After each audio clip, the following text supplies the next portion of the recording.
సంతోషంగా ఉంది. మంత్రి అయిన తర్వాత మొట్టమొదటిగా నా సొంత గడ్డపై అదే నా శాఖకు సంబంధించి ఈ కార్యక్రమానికి ఆహ్వానించిన మీ అందరికీ, అలాగే ఈ కార్యక్రమంలో పాల్గొన్న మీకు మరొకసారి శుభాకాంక్షలు, ధన్యవాదాలు. యాక్సిడెంట్ అంటేనే ఆ పేరు వింటేనే ఒక గుండె జల్లుమంటుంది.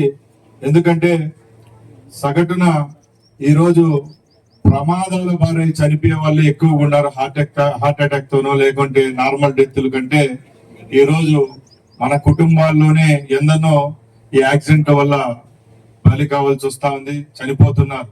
ఇవన్నీ నివారించాలంటే ముఖ్యంగా అధికారుల వల్ల ఇంకొకరి వల్ల కాదు, మనలో చైతన్యం రావాలా. మనలో ఎప్పుడైతే చైతన్యం వస్తుందో అప్పుడు ఇలాంటి ఘటనలు జరగకుండా మన కుటుంబాల్లో గాని మన స్నేహితులను గాని మనం కాపాడుకోవడం జరుగుతూ ఉంటుంది. నా అనే వాళ్ళు ప్రమాదాలు గురయ్యి వాళ్ళు ఏదన్నా అవుతే పడే బాధ ఎంత కాదు. ఎందుకంటే నేను మా తండ్రి గారిని కూడా ఆ రోజు యాక్సిడెంట్ కోల్పోయినాను. కాబట్టి ఈ రోజు ఒక రవాణా శాఖ మంత్రి అయిన తర్వాత ఇలాంటి వేదికల్లో చాలా వేదికల పై నుంచి నేను ఒకటే చెప్తా ఉంటాను.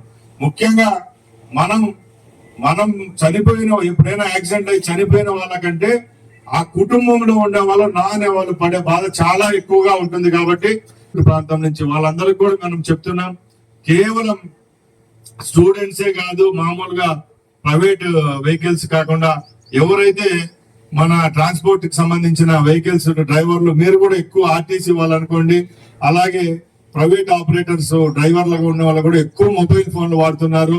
దయచేసి మీరు కూడా నియంత్రణ పాటించండి.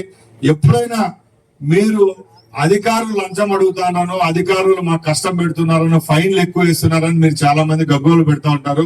అది ఒక పక్కన పెడితే మనం చేసే తప్పులు కూడా కొన్ని ఉంటాయి. ఆ తప్పులు మనం జరగకుండా ఉంటే మీ తరపున మాట్లాడేదానికి కూడా మాకు కూడా హక్కు ఉంటుంది. కాబట్టి దయచేసి మనకు రాజ్యాంగబద్ధంగా ఏవైతే హక్కులు వస్తాయో ఎవరు కాల రాయలేరు.